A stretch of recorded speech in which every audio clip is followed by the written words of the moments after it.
Remember when these movies were good? It's always been embarrassing to be a Marvel fan, and that hasn't changed, but these movies used to, with very few exceptions, be solid. I watched the first Avengers movie the other day, and I was blown away by the level of passion and care that went into that script. Joss Whedon, clearly cared a ton about what he had been asked to do. That movie holds up completely. And almost all of them are like that. There's been at least one, sometimes two, Marvel movies released every year for the past decade, and most of them pre-Endgame were good. That sentence that I just said right there should have been a big enough feather in Kevin Feige's cap to get out while he was ahead, or at least slow down. But the movies made too much money, there's obviously no way they could do that. Which brings us to this current string of mid.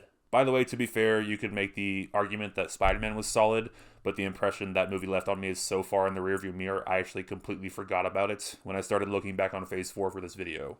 Alex, the Josh Wilson, from There Are Too Many Movies, made the comparison on Discord that the MCU is like the Call of Duty franchise at this point. Their enormous and vocal fan base goes, every year, to be briefly entertained, but doesn't expect any lasting resonance. No one really considers them great or has them on any end-of-the-year lists, despite how much money and polish is pumped into them. Friendly UAV on station. Hey, that's a pretty great point. Find more great points like that at... There are too many movies. So the MCU has been almost entirely comprised of these filler nothing movies since 2019. If you wanted to be nice, you could call it a rough patch. Luckily though, there was hope on the horizon. And it was Ant-Man 3, baby.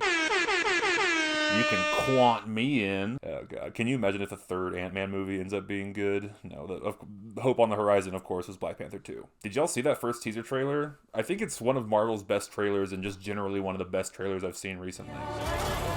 Everything's gonna be alright now. Everything's gonna be alright. Everything's gonna be alright.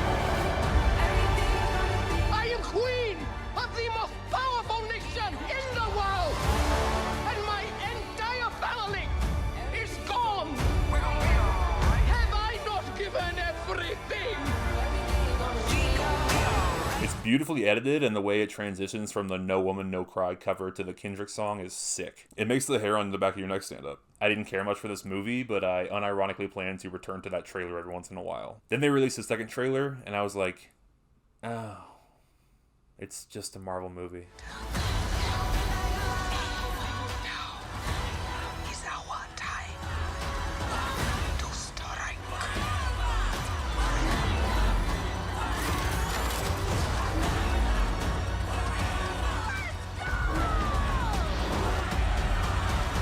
Quick side note, I feel exactly the same way about the Avatar 2 teaser. I was hyped for it when it was just music, visuals, and vibes, but then they released the real trailer, and I was like, oh.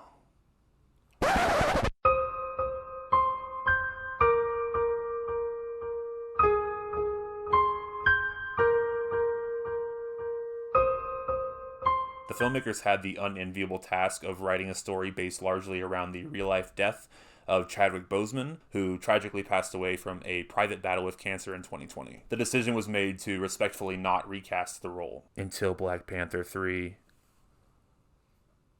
Spoilers for a movie that hasn't been written yet. We'll get into it here in a second, but Letitia Wright, who played his sister in the first one and stars in this sequel, simply does not have the chops that he did. Not to mention all the weirdo anti-vax nonsense behind the scenes. So basically, Ryan Coogler and crew did the best they could with the shitty hand they were dealt. Let's dive into the plot, shall we? There's a reason this video is titled what it is. I'm assuming you've seen this movie or don't care about it if you're watching this video. For the record, this will be a spoiler review. If you're just looking for a quick recommendation, I do not recommend it. Save your money for Quantumania, baby! The first note I have written down is 25 minutes of previews. When did this become standard? I guess it would be fine if I were a normie who hadn't seen all the trailers online right after they dropped, but I'm not. I've taken to leaving my house when the movie is supposed to be starting. You could call the start of this movie a cold open, and I think it's mostly fine. They have to explain Chadwick's death in universe, so he dies on screen, kind of. They have a scene of Letitia Wright frantically trying to make a cure for his unknown illness, when her mom comes in and tells her that he's gone. It then cuts to the funeral that we've all seen in the trailers, which is beautifully filmed, and the costuming is just awesome. There are two departments that this movie truly excels in, the first of which is costuming. During this funeral, I was distracted by how cool everyone looked. That sentiment does not change for me until we get to the awful CGI bullshit in the third act, but we'll cross that bridge when we get there. The other department that the movie hits out of the park is the score. Like the original film, they use tons of traditional instruments and vocal layering to get these awesome driving rhythmic background songs. It does a ton of heavy lifting for the scene progression, which feels slow with the music but would be unbearable without it. When I would get bored during the never-ending second half of this movie, I would just close my eyes and listen to the cool song for a second. Both of these departments won Oscars for their work on the original film. They deserved them then, and I wouldn't be mad at another round. So the opening funeral is really pretty and emotionally poignant, but I have one gripe, which I'm only mentioning because it took me out of the emotion I was supposed to be feeling and briefly filled my heart with scorn. The pallbearers lift the coffin, and it's just clearly empty. It's like grabbing the milk jug out of the fridge at night and not realizing your pesky little brother used it all in his cereal that morning. Jesus. Just put some shit in the coffin. From the funeral, we cut to our opening Marvel logo, but this time it's 100% Chadwick from the previous films, which is a truly touching tribute. I will say, unfortunately, this emotionally impactful opening is the best the movie gets. After the credits, we cut to some lady I vaguely recognize getting out of a helicopter onto a ship. She's there because there exists a device that can detect vibranium, and it has found some. Vibranium, if you didn't know, is the super strong magic metal that makes Wakanda so powerful. It is also what Captain America's shield is made out of.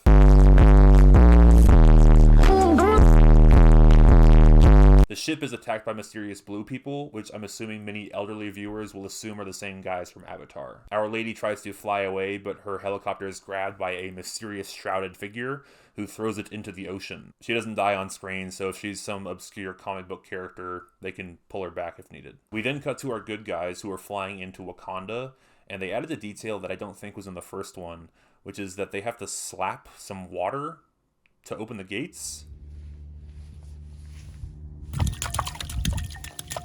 It seems inefficient to me. They're very advanced, but we have them beat on one thing, and that is the garage door opener. The Queen Mom, played by Angela Bassett, walks into Shuri's lab.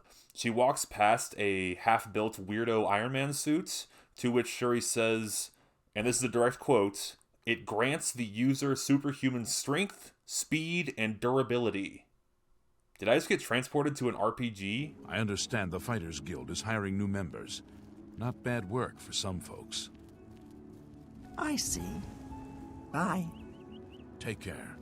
Greetings. What kind of first draft dialogue is that shit? She then takes her to a quiet beach to do a ritual that symbolizes moving on from T'Challa's death, but Shuri refuses to do the ritual. They are visited by Namor, who just walks out of the sea, and he is dripping in vibranium, which was previously thought to only exist in Wakanda. He tells them to give him the scientist that created the vibranium detector so that he can kill them. He also says not to mention his existence to anyone in the outside world. Shuri and the cool bald lady then go on a fetch quest to find the scientist, and this is when I felt my eyes glaze over for the first time. The genius scientist, who it's established is the only person on Earth who is capable of building this thing, is a teenage girl in college. I might lose some people here, but from the moment she opened her mouth, I was like, oh, I hate this character. She, to me, embodies what people hate about Marvel movies. She never takes the situation seriously, and I know the term Mary Sue has lost all meaning at this point, but she fits the description. She's a poor college student, but has a warehouse full of expensive electronics. She also just has a functional Iron Man suit hanging from the ceiling, ready to go. She even created a vibranium detector with literal junkyard scraps. Does any of this sound familiar? If you make anyone capable of being Tony Stark, it makes Tony Stark infinitely less interesting. The reason Tony Stark works, also, is because he has unlimited money. You can wave billions of dollars at basically any plot hole and make it fine. This bitch is a junior in college living in a dorm. I don't buy it. She's also approached out of nowhere by two Wakandans who drag her into an immediate exploding car chase with the police, and she's making awful, embarrassing, cringy, horrific jokes the entire time. I do not buy it. She should be shitting her pants terrified. I hate her. I don't care if she's a character from the comics. I was preying on her downfall the entire film. A couple quick things I noticed during this initial interaction. There's a trope that I'm assuming has a name that I would like to describe for you. It might be a little clunky, so bear with me. Professional of some sort character A and professional of some sort character B meet newbie character C, right? Professional character A is very cordial and inviting to character C, but professional character B is much less inviting and much more intense. Character C is frightened by character B's forward nature and says something like, "Oh, I'm frightened by character B." And then character B goes, "I like this one." Do you know what I'm talking about? It's a brief moment of comic relief during the initial meeting of new characters. It happens in every action movie. There's a name for this trope. If you know of it, put it down in the comments. Our heroes arrive next to the water, of course, where Naomi's minions confront them. The cops have been outrun by a car, a motorcycle, and an Iron Man suit, which have caused thousands of dollars in property damage and have killed at least 3 people to my count. But when they have them cornered on the dock, they just send 2 cars over there. "Hey, 2 cops ought to do it. Billy and Steve are the best we got. They'll make short work of that flying iron suit." Billy and Steve are killed immediately by the blue people. One of the blue guys is like a mini-boss. He fights the cool bald lady 1v1. There's a fun detail I liked where he knocks her to the ground away from her spear, and instead of going for the kill, he knocks her spear over to her and lets her get back on her feet. I like respect among warriors, stuff like that. Bald lady, whose name is Okoye, I'm learning, is beaten, and Shuri demands to be taken to Namor. Did I say Naomi earlier? We then cut to another reason people hate Marvel movies, which is the forced shoe-in of a character for a future property. This time, it's Julia Louis-Dreyfus, and it made me go, oh my god, I had completely forgotten that Falcon and the Winter Soldier existed. As a sidebar, the most memorable thing about that show was that they stuck with calling it that. When it was announced, I thought they forgot to write working title underneath it. Julia's got a blue streak in her hair now, which I'm sure is comic accurate, but I don't care. She talks to Martin Freeman for a while and then asks to be driven to whatever bullshit, doesn't matter. He remarks that the drive will be long, which she says is fine because they can talk about the case, and also she can apologize for everything that happened during their marriage. And both times I saw the movie, I saw the audience go, huh? The editing is weird in a lot of this film, but twice that I remember with her character specifically. It cuts so fast after she says the word marriage that I'm pretty sure they chop off an E. It's so fast and weird. This happens later in Martin Freeman's apartment when he's arrested for lying to his government. He's like, "Julia, please, let's talk about this." And she says, "To you, it's Director Louis-Dreyfus." And again, it like cuts off the last letter of her name. That's what I do when I flub a line. My only thought is that she's breaking immediately after the scene, and they only had her on set for like half a day. I demand answers, Ryan Coogler. Return my DMs. We cut to an underwater cave where Shuri and Baby Stark are being held. Let's put ourselves in this teenager's head for a second. She, in the span of a few hours, has had her life completely uprooted by 2 terrifying women that broke into her dorm. She has run from and killed several police officers, then been attacked and kidnapped by a previously unknown race of fish people. She wakes up in a cold and foreign cave, no clue how she got there, and surrounded by the fucking Na'vi. So she does, of course, what all of us would do in a situation like that. She starts cracking them jokes, baby. We need some comic relief, and it's not going to happen organically, so you better believe she's bringing it. Can you picture a world where this little girl is just, like, terrified and visibly shaking? Wouldn't that be better? You could still have your comic relief from fish out of water humor by her continued bewilderment and terror of everything around her. You want to shake Kevin Feige by the shoulders and be like, stop putting these characters in your movies. But then you watch this in a packed theater and everyone around you is laughing at these jokes. So, by the way, it's not the actress's fault. She did what she was told. My issue is with the script, as it always seems to be. So then Namor comes out and gives his entire backstory to Shuri, complete with flashbacks. This is another scene where the editing is choppy and weird. Typically when you see that, it means that the performance wasn't great and they had to Frankenstein a bunch of different takes together. But who knows. During this tragic and emotional backstory, we see the origin of the fish people, and this is when I started noticing something. This is what's called a movie, right? And movies have to film actors to create scenes. I started noticing that every time they film a fish guy underwater, it looks like they're holding their breath. Because they are. It's so funny, and once you notice it, you cannot unnotice it. It's like, I get it, but you could open your mouth a bit, right? Or at least release the air from your cheeks. Namor then brings Shuri down to his homeworld in a big diving suit. There's a moment when they're about to go over the hill to see this fabled underwater city, and I so wanted Namor to ask Shuri, is a man not entitled to the sweat on his brow? Rapture. So they approach the city and it's full of people like, They also show us what their hand signal greeting is, and it's this. It's like a Kamehameha. It's a little silly. Oh god, I hope it's not a real thing and I'm being insensitive. Oh god. He shows her fish rapture and explains that to protect this place, he's gotta ice the scientist girl. And I was like, that sounds like one persuasive argument. Please do that. Namor then meets with the Queen Lady. This interaction is also extremely weird and poorly edited. The Queen says the CIA is blaming Wakanda for the boat attack at the beginning of the movie, so she threatens to tell them about the existence of the fish people. Then we get what I assume is supposed to be the, I will kill your infant daughter moment from Breaking Bad. I will kill your wife. I will kill your son. I will kill your infant daughter.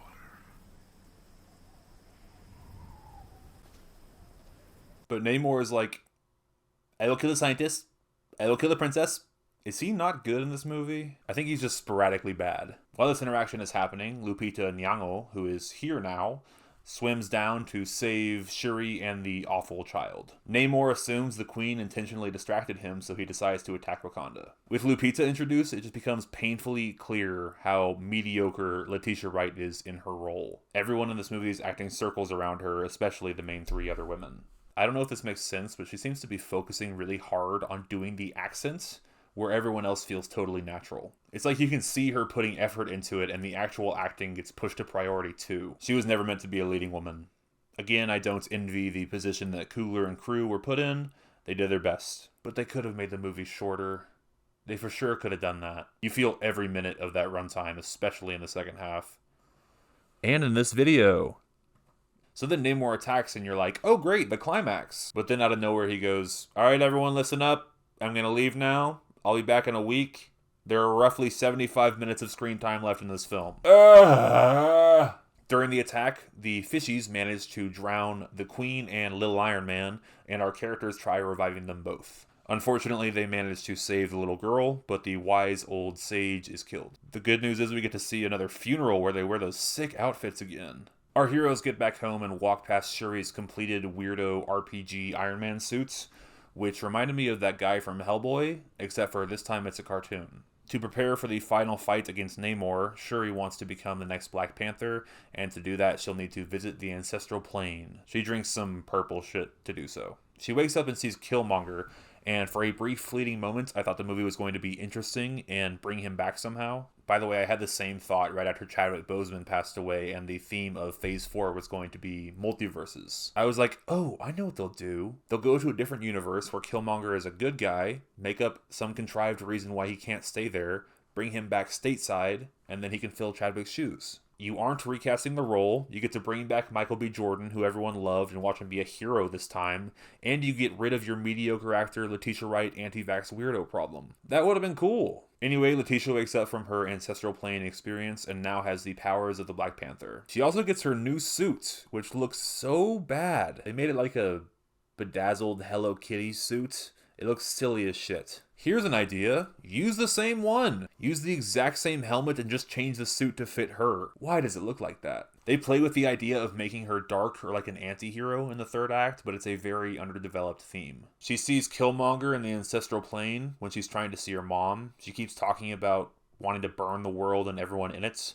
And it looks for a second like she's considering letting Namor kill the little scientist girl. And at every point in the journey, you're like, yes, please, do something interesting or subversive. But she never does any of it. She goes boring and predictable every time. It also would have, on a meta level, really fit her real-life persona if her character was a little evil. Just saying. By the way, if I were a betting man, I would assume that they're going to Scarlet Witch her in the third one so they can write her out. So anyway, then we get to our final fight, finally. I don't have a whole lot to say about this other than I was bored and the new Iron Man suit looks comical. I literally laughed when I saw it. It looks like a cartoon Power Rangers suit. Like, what are we doing, guys? She's fighting alongside the other two Hellboy eyeball long hair suits that Shuri made, and it truly looks like Saturday morning. I was craving a fucking bowl of breakfast cereal. One thing I hate that's in every one of these movies is that the characters will, without fail, take their helmet off for a second to say a line before putting it back on to charge into battle. It would be less annoying if the illusion of the CGI wasn't immediately shattered every time. We just don't yet have the technology to make a floating head on top of a CGI body look realistic. It's the worst part of my baby boy Infinity War, and it's the worst part. Well, it's not the worst part, but it sucks here too. The inclusion of nanotech, whenever that started, has made this problem infinitely worse. The helmet just clips off for a second, they say the stupid line, and then it covers their face again. Shuri fights Namor 1v1, of course, and beats him. She has him at spear points, and she's clearly wrestling with what to do. Then she has a vision of her mom from the ancestral plane for a second, who says, "Show them who you really are." And she's standing there thinking about it, and I was like, please let this be the moment she turns gray. Please do something interesting by ending this movie kind of dark. But no, boring and predictable, I should have guessed. She spares him, and he calls off the rest of his army. The last few scenes are just wrap up. We get Namor in his house where his blue wife is giving him shit for surrendering. But in the background, there's a mural of an Aztec native guy fighting a panther. And you're like, did they draw that like today? Or has that been there for a while? It seems like he would have made that connection the first time he saw Shuri in the suit. Like, hey, this is pretty similar to that painting that's been hanging in my house my entire life. We then get a 1-second lesbian head kiss that can be cut out for China, the new Disney staple. And the closing moments of the movie are Shuri finally doing the ritual to let go of T'Challa and move on with her life. We get a montage of the two of them from the previous films, and it's pretty jarring and effective to see Chadwick on screen. I think the end, much like the beginning, works because it features real-life footage of a real-life dead actor who we all liked. So you can't help but feel sad. It could definitely be called manipulative, but it was the second of 2 times while watching this movie that I felt a human emotion, so I'm not complaining. So that's it. Like I said earlier, this is supposed to be the good one, so I was infinitely disappointed when it turned out to be mid. Marvel will eventually lose the good grace of its fan base if it keeps churning out these turds. It won't happen quickly, but it will eventually happen. I just hope that they can learn from the mistakes of Phase 4 going forward, because yikes. And hey, this was mediocre, but at least it wasn't the horrific cringe fest that was Thor: Love and Thunder. Come to think of it, this was the most bored I've been in a movie theater since Thor: Love and Thunder. Hey, wait a minute. Despite my knowing that I leave every single one of these movies disappointed, I keep seeing all of them in the silent hope that they'll one day be better. Am I the problem?